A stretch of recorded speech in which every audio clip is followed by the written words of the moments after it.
Good morning, everyone. Morning. We are learning Mishnah's Nedarim, Parakeh, Chapter 5, Mishnah Aleph, Mishnah 1. We're in the middle of it, but we'll start from the beginning, again, just to read it. And today's learning should be in the merit for Fuah Shalema for Gavriel ben Etel Gita. And also today's learning is sponsored in memory of Fred Horowitz, Ephraim ben Avraham Abba by Barry Steinberg. Shema Shabbat Aliyah. Okay, so let's just read quickly from the beginning of the Mishnah what we did yesterday. Hashutafin shanadru hanazem izeh, partners that vowed not to have benefit from each other, and the case was they're not partners in the sense that they bought something together. They have houses in the same courtyard. They share their courtyard. It makes them partners in the courtyard. They, through a neder, forbade each other to have benefit from each other. Certainly, kanas l'chatzer. So the Mishnah says they may not enter the courtyard because everyone has a share in the entire courtyard, and therefore you are walking onto his property, which is considered benefiting from him. Rabbi Eliezer ben Yaakov says, "Zenichnas l'seich shaloi, zenichnas l'seich shaloi." Rabbi Eliezer ben Yaakov says each one is entering what belongs to him. Rabbi Eliezer ben Yaakov says, in this case of the houses that share the same courtyard, when you walk the area that you use to walk to your house in the courtyard, at that period of time is yours alone, and therefore it's not considered that you're walking on the other person's property. And as the Bartanura said, it's talking about a small area, where it to be a large area that could divide it between each other, and each one would literally have half of the courtyard for themselves. That is what they'd have to do, and not go into each one's side. And then the Mishnah said, "Ushneim asurim lahamid sham reichayim v'tanur legadol tarnagolim." Both of them are forbidden to set up there in the courtyard a mill, an oven, or to raise chickens. That's because doing this in a courtyard, in order to be able to do this in a courtyard, you need permission from the other members of the courtyard. And since each one of them may not benefit from the other one, were they to receive the permission to do this from the other one, they would be benefiting. Okay, this is where we got up to yesterday. Okay, so now we continue. Now the case is not that both of them cannot have benefit from each other, but one of them can't. One of them cannot have benefit. One of the partners, meaning one of the people who share the courtyard, that person was not allowed to benefit from the other person, but the other person could have from him. So the mudar, the person may not have benefit, may not enter the courtyard. Just like in the beginning, just like in the previous case before. If I cannot have benefit from you, and you own a share in the entire courtyard, I cannot walk in. Eliezer ben Yaakov says, the mudar can say to him, the person who may not have benefit can say to the other person, I am entering in what's mine, and I'm not entering to what's yours. It's the same thing really as the previous case. It's just in one direction. This person could say, even though I cannot benefit from you, when I enter, I am entering what belongs to me and not belongs to you, and therefore I am not having benefit. So right now the two cases are really identical. It's just that in the first case, each one couldn't benefit from the other, and now in this case, only one can't. So again, according to the Tanna Kama, the first opinion, he cannot walk in because he's walking into the other person's courtyard. The Rebbe Eliezer says, no, I'm not. No, he's not. When he walks in, that part belongs to him solely, and therefore he's not benefiting from another person. But now, the kaifin es hanoider limkar es chelkai. We forced the person who made the vow to sell his portion. Now, what does that mean? So that means like this. It means that, as we'll explain soon, but right now, just for the sake of getting what the Mishnah says, if the person who may not have benefit, if this one person, we're continuing in the case of the one person who may not have benefit, if that person who may not have benefit, he's the one who made the neder to say he can't have benefit, because as we said previously, a neder can be on a person not to benefit from someone else, either because he put it on himself, he said, I will not have benefit from you, or the other person said, you cannot have benefit from me. So in that case, really, you have a vow against you, against your will. It's not like you did it to yourself. He did it, but at the end of the day, you both have, there's a vow where you got to, and you can't, and you're not allowed to go. You're not allowed to transgress it.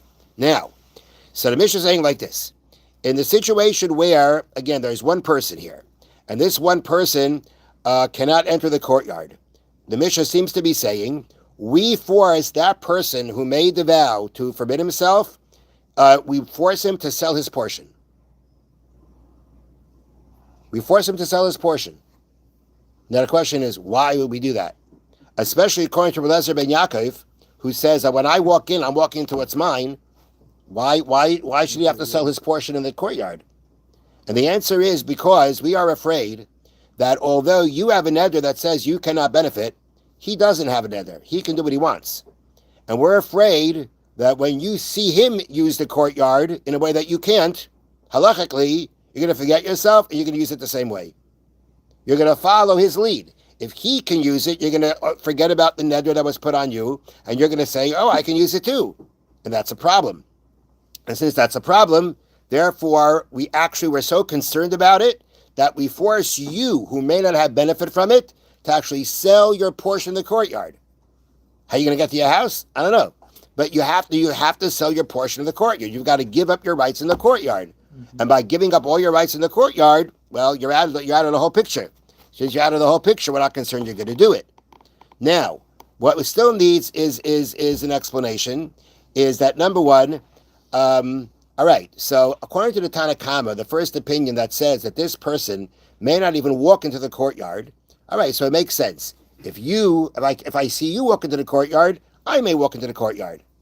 But according to Eliezer ben Yaakov, you're allowed to walk into the courtyard, right? Even though there's I not have benefit from you, Eliezer ben Yaakov says, when I walk into the courtyard, I'm not walking into your property. At that point of time, it's mine. It's my area for walking into. It's not yours.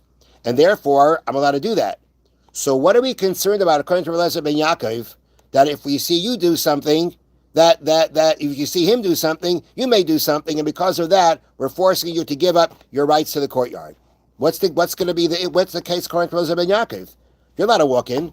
So if he walks in, you walk in. Fine, go ahead and walk in. Mm-hmm. The thing is, though, but as we said before, according to Eliezer ben Yaakov, right? If the person who may not have benefit wants to raise chickens in the courtyard, then he needs permission. Mm-hmm. And getting permission means he's benefiting. Mm-hmm. Now, in this case, when you have only one person who can't have benefit, but the other person can, so if the person who may not have benefit says to you, can I raise chickens here? And you say, sure, go ahead. Then he can raise chickens. Now the problem is, if he's raising the chickens, you may forget the fact that you have a neder, that you're not allowed to benefit, and start raising chickens yourself, which you may not do that.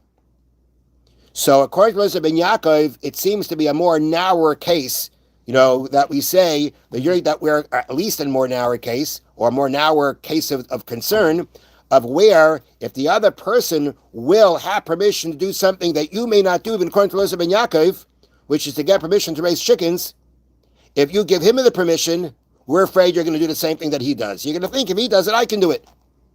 And therefore, even according to Eliezer ben Yaakov, there's a necessity to go ahead and sell your portion in the courtyard.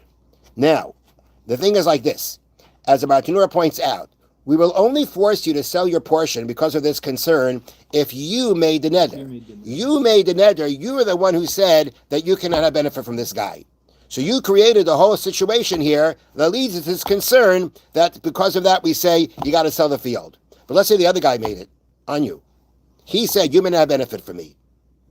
Okay, fine, you can't have benefit from him. But you're not the person who created this whole scenario.